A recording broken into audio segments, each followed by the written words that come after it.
ఎప్పుడూ ఇవ్వనటువంటి మా నాయకుడు ఎన్టీ రామారావు గారు ఉన్నప్పుడు కూడా ఇంత పెద్ద విక్టరీ రాలేదు.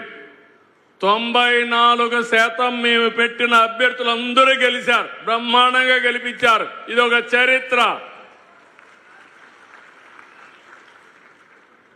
ఈరోజు ప్రధాన ప్రతిపక్షం అసెంబ్లీలో లేదు. 11 మంది ప్రతిపక్షం ఉండాలంటే 18 మంది పైన ఉండాలి, 19 మంది ఉండాలి. అయితే అసెంబ్లీలో ప్రతిపక్షం లేదు, కానీ బయట మాత్రం ఒక రాజకీయ పార్టీ ఉంది. ఆ రాజకీయ పార్టీని చూస్తే అది విష రాజకీయ పార్టీగా తయారైపోయింది. ఈ విషయం మీరు గుర్తుపెట్టుకోవాలి. ఒక గ్రామం, మీ ఊర్లో దొంగతనం చేసేవాళ్ళు ఉన్నారంటే మీ గ్రామంలో ఎవరైనా పిల్లల్ని తీసుకుంటారమ్మా? మీ ఊర్లో ఎవరైనా హత్యలు చేస్తున్నారంటే మీ ఊర్లో పిల్లనిస్తారని అడుగుతున్నా. అదే మరి ఒక రాష్ట్రానికి ఒక విశ్వసనీయత ఉంటుంది, ఒక నాయకుడికి ఒక విశ్వసనీయత ఉంటుంది. కానీ ఇటీవల కాలం నేను చూస్తున్నా, ఎప్పుడూ లేనటువంటి సమస్యలు చూస్తున్నా.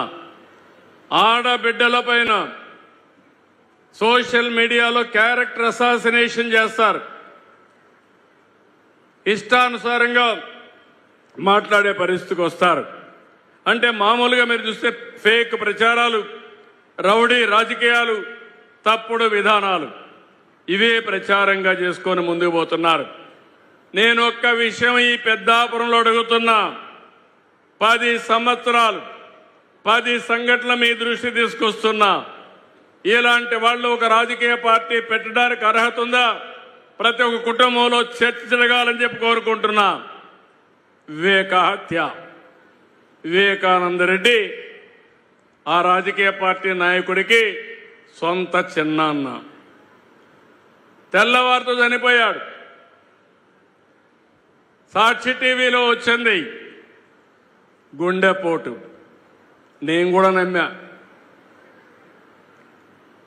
నేను అడుగుతున్నా, నెక్స్ట్ డే చూస్తే నా చేతిలోనే కత్తి పెట్టి నేనే చంపానని చూపించారు, నమ్మించారు. నమ్మిన వాళ్ళు ఓటేశారు. ఆ తర్వాత ఏం జరిగిందో మనమే చూస్తున్నాం. అంటే ఒక తప్పుడు పని చేసి, తప్పుడు ప్రచారం చేసి రాజకీయ లబ్ధి పొందిన వాళ్ళు రాజకీయాలకు అర్హులా అని చెప్పి ఆలోచించండి. ఇది నెంబర్ 1.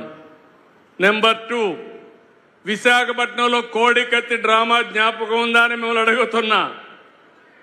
కోడికత్తి డ్రామా ఆడి ఆ కోడికత్తి మీ జిల్లా వాడి పొడిచిన వ్యక్తి కూడా ఆ కోడికత్తి డ్రామా ఆడి నేనేదో అతనితో మాట్లాడి నేను చేయించానని చెప్పి మాట్లాడే పరిస్థితికి వచ్చారు. అదొక మిస్టరీగా, అదొక డ్రామాగా తయారైపోయింది. 3వది, ఎలక్షన్ల ముందు గులకరాయి డ్రామా. ఎన్నికల సమయంలో గులకరాయి వేయించుకున్నారు, దానిపైన హాస్పిటల్కి పోయి టెస్ట్ చేయించారు. అక్కడ డ్రామా ఆడారు. డ్రామా ఆడి కడాన ఒక అమాయకుడిని చిత్రహింసలు పెట్టే పరిస్థితికి వచ్చారు. ఇక్కడే డయాఫామ్ వాలు, పోలవరం, ఆంధ్రప్రదేశ్కి జీవనాడి. వీళ్ళొచ్చి కాంట్రాక్ట్ను మార్చి, ఇంజనీర్లు మార్చి, గోదావరిలో ఒకసారి 20 లక్షలు, 30 లక్షలు, 40 లక్షలు క్యూసిక్స్ ఆఫ్ వాటర్ వస్తుంది, ఉధృతంగా వస్తుంది. అలాంటిది పైన కట్టవలసిన అప్పర్ కాఫర్ డ్యామ్ కట్టకుండా, పూర్తి చేయకుండా నిర్లక్ష్యం చేస్తే డయాఫామ్ వాల్ కట్టుకోబోయింది. అది కూడా నా వల్ల పోయిందని 5 ఏళ్లు కట్టకుండా వదిలిపెడితే దాన్ని రెక్టిఫై చేసి ఇప్పుడు కట్టుకునే పరిస్థితికి వస్తున్నాం. అంటే చేసిన తప్పును వేరే వాళ్ళపైన నెట్టడం ధర్మమా అని మిమ్మల్ని అడుగుతున్నా. ఇలాంటి వాళ్ళు రాజకీయాలకు కావాలని మిమ్మల్ని అడుగుతున్నా. ఎన్నికల ముందు మీరందరూ గుర్తుపెట్టుకోండి, మేము ఇంటింటికి పోయి ఆ రోజు ఉన్నటువంటి వాలంటీర్లంతా ప్రచారం చేస్తూ ఉంటే వాలంటీర్లు లేకుండా పింఛన్లు ఇమ్మన్నాం.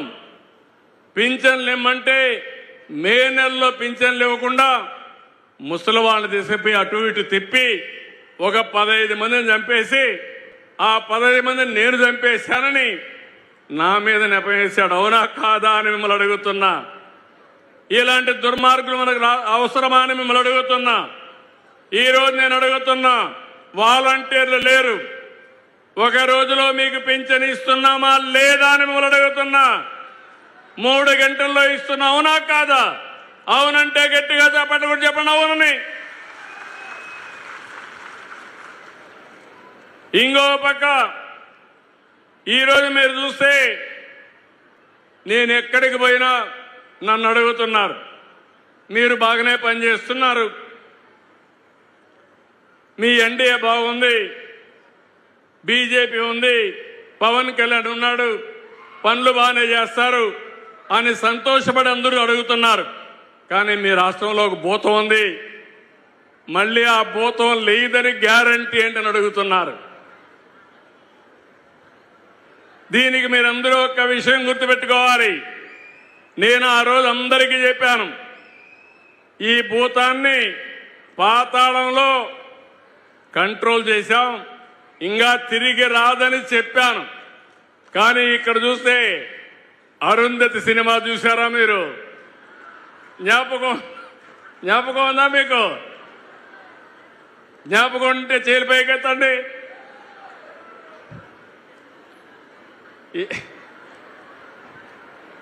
ఓకే, ఏంటి డైలాగు? నిన్ను వదల, మీరే చెప్తే బాగుంటుంది.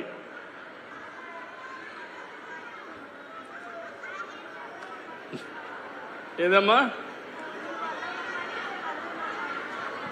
నువ్వే చెప్పమ్మా. నిన్ను వదల బొమ్మాలి, నిన్ను వదల బొమ్మాలి, మరలా వస్తాను బొమ్మాలి. మీరు విన్నారా? ఏమ్మా?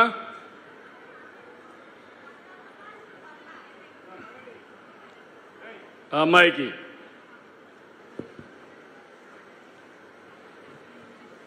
వదలా బొమ్మాలి, నిన్ను వదల. Okay, that is good. నిన్ను వదల బొమ్మాళి వదల, నిన్ను వదలనంటా ఉంది. అలాంటి అరుంధతిలో భూతమ్మ మళ్ళీ మీరు చూస్తే ఈ భూతం మళ్ళా పైకి వస్తా ఉంది.